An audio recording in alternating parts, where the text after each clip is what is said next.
Kama bado haujafuata sehemu zilizotangulia, ninakushauri kwamba upate kufuata episode zilizotangulia ili kwamba ugundue pamoja nami maana ya vipaji, vipawa na karama katika sehemu ya kisayansi. Hapa ninataka nizungumzie sehemu ya kidini, yaani maana ya vipaji, vipawa na karama katika ulimwengu wa dini. Na kwa kuwa dini ni nyingi sana, hatutachukua dini zote, tunachukua tu dini mbili peke yake.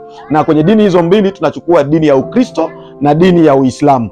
Kwenye hizi dini tunachukua Biblia kama kwa upande wa Ukristo na Qurani kwa upande wa Uislamu. Katika hizo uelewa ambazo ziko hapo juu, ninataka upitie pamoja na mimi ya kwamba vipaji katika ulimwengu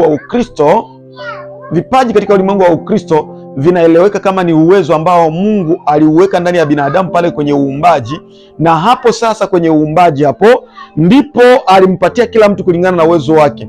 Bwana Yesu alipokuwa akifundisha, mwalimu mkuu alieleza hiki katika kisa cha talanta zilizogawanywa kwa huyu bosi ambaye alitaka kusafiri, katika kitabu cha Mathayo 25 fungu la 14 hadi lile la 30. Bwana Yesu anaeleza ya kwamba kuna talanta zilizogawiwa, ila kwenye fungu la 28 hadi lile la 30 unaweza ukasoma ya kwamba ziligawanywa kulingana na uwezo wa kila mmoja. Ina maana vipaji ni uwezo unaozaliwa nao toka kwenye uumbaji, unapewa ili kwamba upate kuishi katika dunia hii.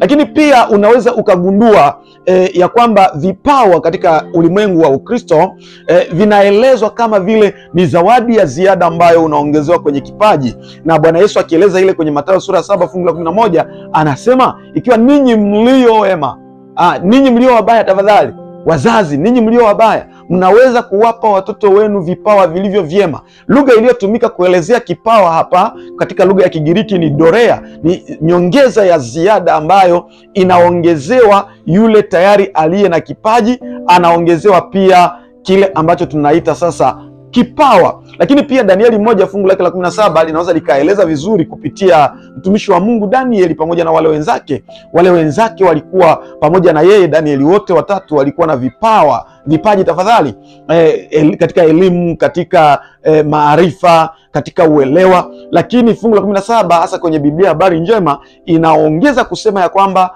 alikuwa na kipawa cha kufasiri ndoto huyu Danieli. Ina maana kipawa kwenye ulimwengu wa Ukristo inakubaliwa kama ni zawadi ya nyongeza ambayo anapewa mtu. Lakini isitoshe iko karama. Karama wamepewa binadamu waliookoka kwa ajili ya huduma takatifu. Unaposoma ile Wakorinto wa kwanza sura yake ya 12 unaweza ukaona mambo kama na yale. Lakini pia ukisoma ile Warumi sura yake ya 12 fungu la 6 unaweza ukagundua namna ambavyo vipaji vimetolewa ili mwili wa Kristo upate kujengeka, yani kanisa.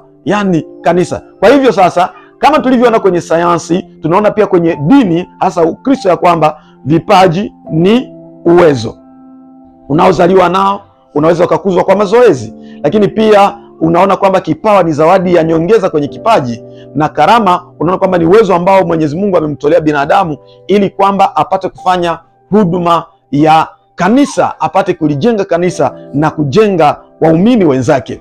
Hasa katika ulimwengu wa Ukristo, vipaji navyo vinaeleweka kama ni uwezo ambao alipewa mtu ili pale anapozaliwa. Unaposoma Qurani 16 fungu lake la 70 aya yake tafadhali ya 78 unaweza ukagundua hivyo. Lakini kuhusu kipawa kwenye Uislamu, nao wanakubali ya kwamba hiki kitu ni uwezo anaopewa. Kipawa sasa ni uwezo anaopewa mtu mwema peke yake. Hiyo unaweza isoma kwenye Qurani 28 fungu lake aya yake ya 14.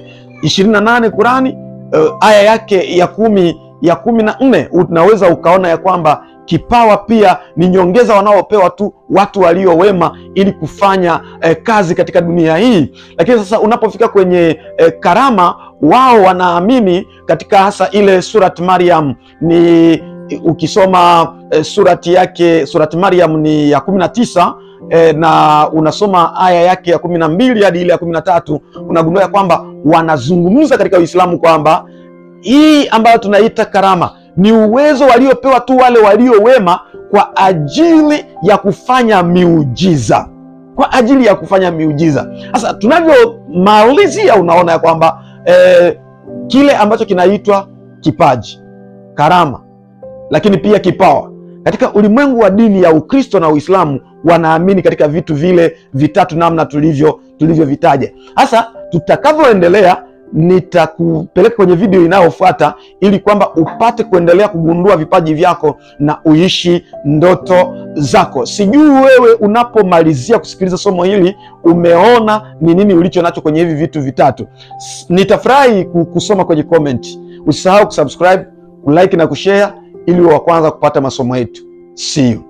Lakini jifunze.